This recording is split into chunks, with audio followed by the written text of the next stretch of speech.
Hey, welcome everybody. This is John Paul Meducha, Dr. Speed Signing, and this is the Raging Verbalist number 249, 249. Whoever thought we were going to get this far? And today we got a great topic. I know you're going to find some interesting things. Raging Verbalist, we talk about things that are topical, some stuff that hits me that we got to go through. Kind of veer away from politics. I'll probably toss in a little bit of that before the election is over. You can catch us every week on YouTube live at 9 a.m. Pacific time, or on our Facebook group at Position to Win Book group. But as always, I need somebody to ask me the questions, to sit where you would be sitting if you were going to ask me these, and ply me and say, tell me the truth, rage away. The ever lovely Sandra. Sandra, welcome. Hello, how are you doing? Doing okay. Got up crazy early, so just plowing on through it. So yes. So There and you and go. and you look like you're dressing for cooler weather while I'm in the middle of a heat wave here. Correct. It's actually going to be like crazy hot tomorrow. It's going to be like in the 90s, but in the mornings it's cool. We got our cool fall mornings, and then there you go. And the pumpkin spice latte continues. So Exactly. good. Just get it iced. Just get it iced. You're good. That's it. All right. So what are we talking about today? What's going on? We're talking about the BS of AI. So, how much of the AI hype is real? Well, the thing about it is that AI hype has been going on, depending upon if you are aware of it, for decades. And the reason for talking about this is that I am getting so much chatter and noise and crazy, and people telling me about all these amazing things it's going to do, and it's going to put us all out of work, and we're going to be able to sit back and just talk to computers, and it's all going to work out. It's going to be great. And so I think it's in that overhyped stage. It really is. Now, it doesn't mean that there aren't great improvements and we're not doing amazing things. And Elon Musk doesn't say that we're, breaking ground that we've never thought we were going to break this quickly, and progression of it. But I just find that the amount of crazy stuff out there that people talk about are just out of control, which is why we're talking about it. So this is a cautionary tale from a believer. I use AI all the time, but it's just, you got to know what you're going to need to do. And I'm even going to use some serious profanity. So you have been warned. And is it possible to get meaningful results by using AI? The interesting part about it is Peter Drucker said, oh, so many years ago, is that it isn't so much the answers, but it's asking the right questions. Now, we could call them questions, but of course, since every piece of technology that comes out, they come up and say, let's introduce a new language. Let's come up with other ways to say it. Let's not say it directly. And that's where we are, of course, with AI. So you're not asking it questions. You're not sitting at the giant Oracle of Delphi. You're not sitting in front of the math, Wizard of Oz asking questions, but you're sitting there and you're typing away, whether on your phone or a tablet or laptop or whatever, but you're inputting and you're asking it, and we call it a prompt instead of a question.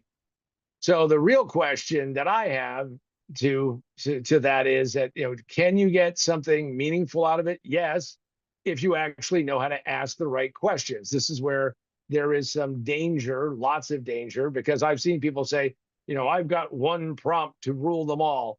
And I'll watch the beginning of a video or listen to somebody, and it's like, oh, what they did was they came up with one question. Well, I've spent my entire world being in sales and developing sales strategies and helping companies and building companies in a ocean of questions. So the point is that how many questions are there? And it's infinite.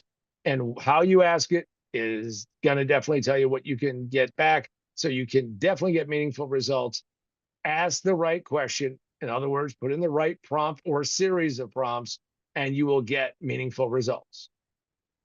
And it seems everyone is on the AI bandwagon. So, what can you really do with it?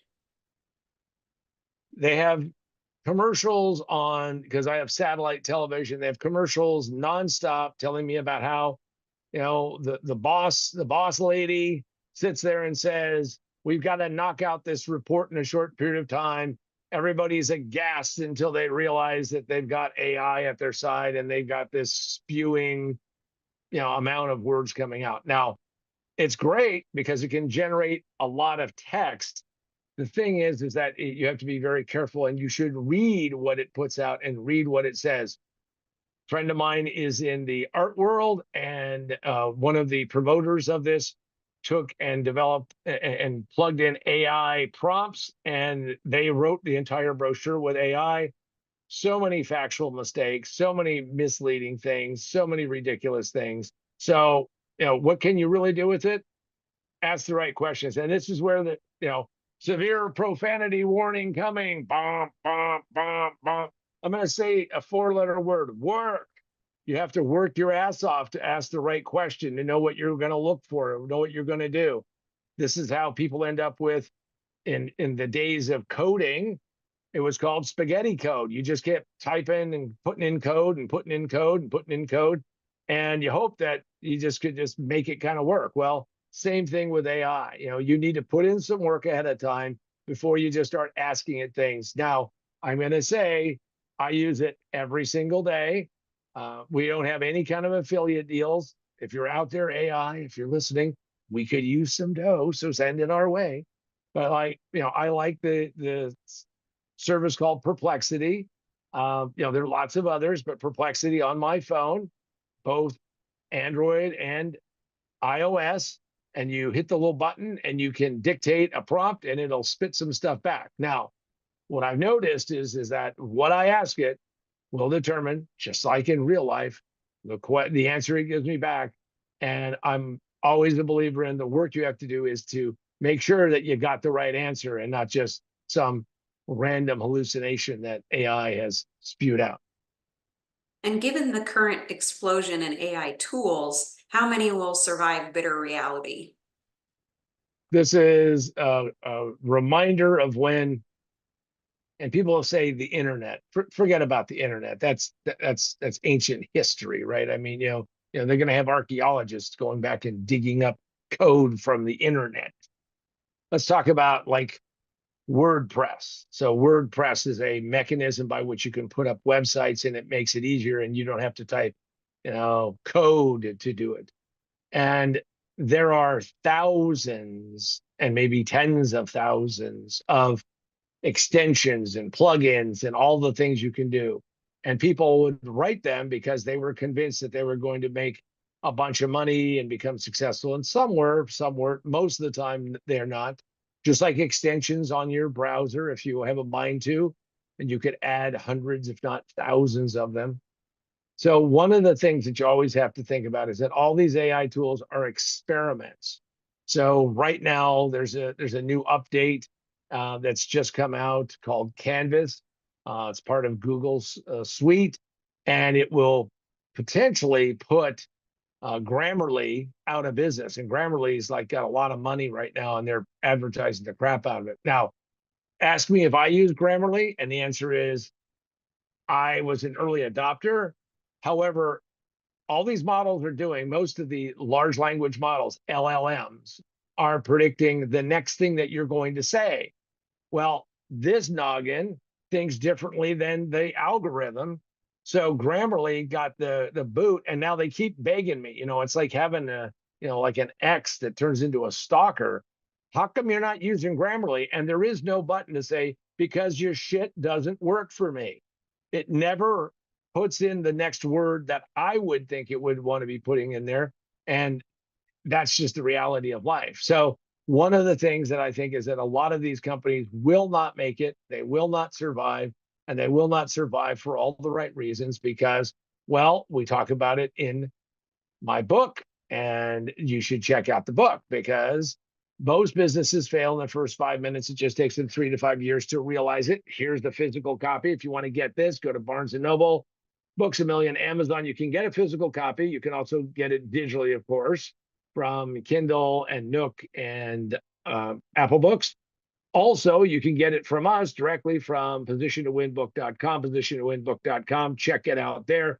But how does that tie into these guys? Will they make it? Well, they won't make it because they don't have a position in the market. Now, it's hard to do positioning diagrams. By the way, we're back to that again, work, work, work, because you got to work your ass off to understand exactly how things get positioned.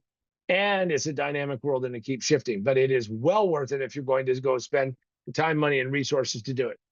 The other thing that you might do if you're at positiontowinbook.com is pick up a mug, a Raging Verbalist mug. Everything tastes a little bit better.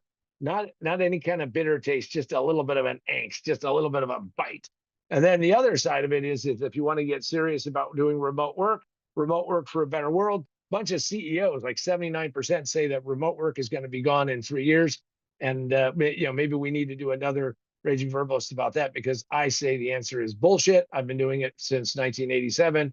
And I can tell you that, my businesses would not be possible without understanding how to do remote work.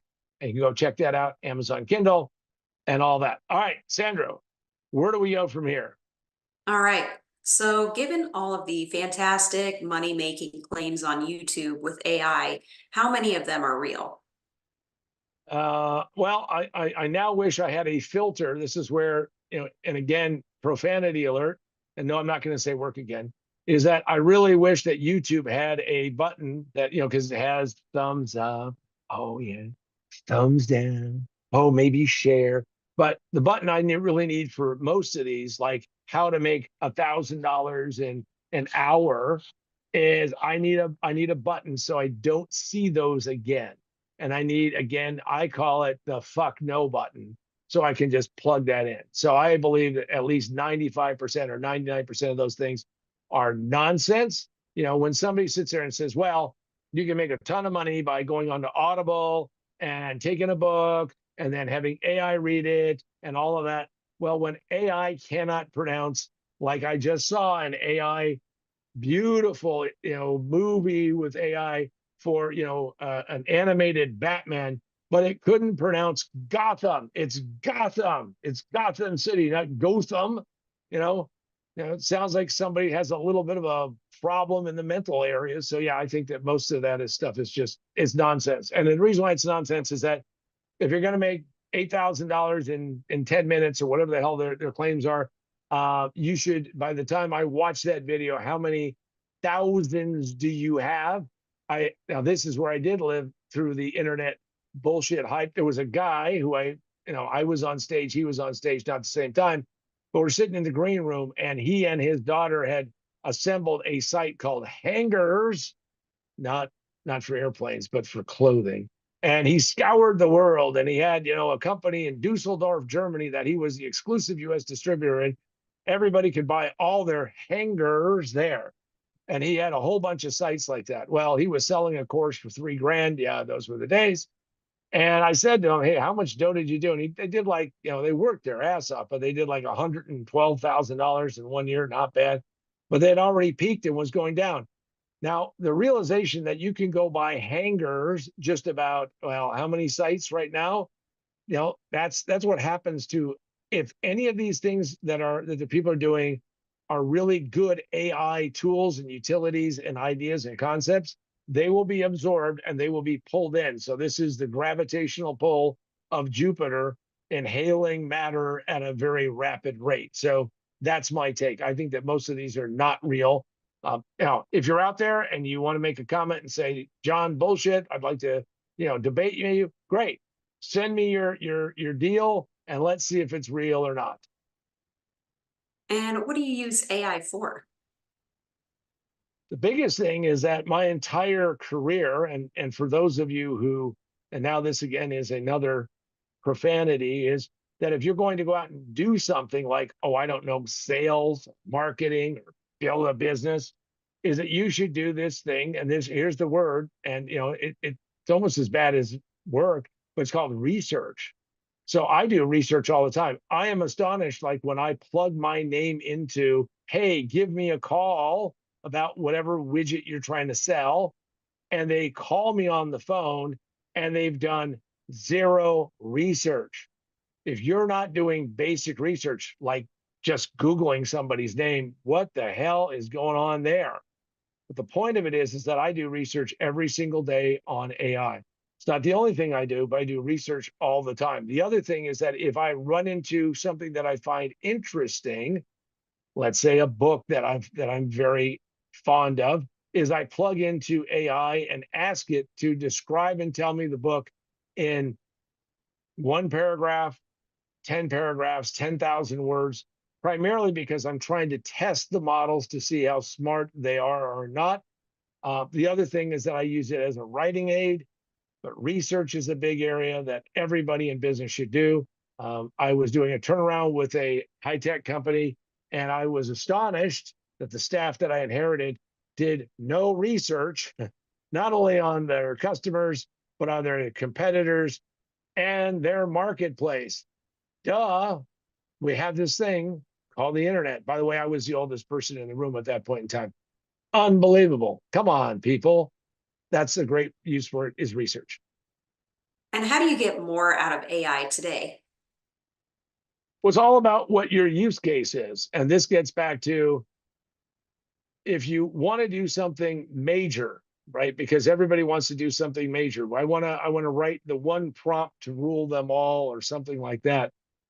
My belief is that really you should go to the other end of the spectrum. There's the macro side that's big and bold, but really you should go to the micro side.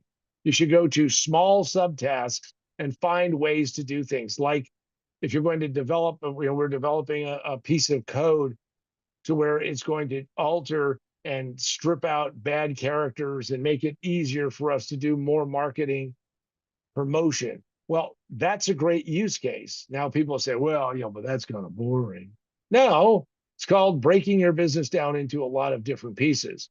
If you look at a business as a series of processes that are interrelated and interconnected and change each other, then what you'll discover is that AI can make a whole bunch of these small, tiny little tasks much better.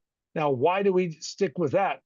Because that way we don't end up with mistakes on a grand scale. Learn how to crawl, as they say, before you're gonna, start jumping cars with a motorcycle. I mean, come on, get it all figured out. So that's where use case is important, and you should be able to answer that. Other than, now I know there's a lot of experimentation, which is I'm just going to sit down at the keyboard and I'm just going to type away and see what I get. Downside, here's a bonus, is that if that's all you do, right now, all of the tools, most of the tools, do not have a documentation feature, so you can't actually evaluate if you're getting better at this or not. Maybe that's the next thing that's going to come out. But I believe that you need to keep documentation of that, just like we have all of the Raging Verbalists that we've done. We've got all of the audio that's been transcribed. We have all of that. Why? Well, because see, when AI continues to evolve, we'll be able to feed all of that in there and learn and get better, because that is the point of AI, is doing something more rapid, better results, and more capable than ever before. And if you're in marketing, sales, or an entrepreneur, how do you protect yourself from all of the BS of AI? If you are stuck on I'm looking for the yellow brick road, I'm looking for the easiest solution, I'm looking to where I don't have to work, I'm going to be just sitting there being a lazy person, then I say that you're probably going to be sucked into every piece of bullshit that comes along. It's just going to happen all the time. But if you're in marketing or sales or an entrepreneur, the value of AI, again, is to amass your own index, your own database, your own materials. If somebody looks like they're a competitor coming onto the scene, go out there and build the spooks call it, and I'm talking about like the CIA people, call it a dossier. Well, build that kind of information up for yourself. When I was in a very specific niche in technology, I knew who all of the players were. I knew not only the companies, but all of the executive staff, all the salespeople, all the marketing people. I went as deep as knowing their engineering talent and what their bench looked like. Why? Why would I do that? Because I wanted to know exactly who I was up against.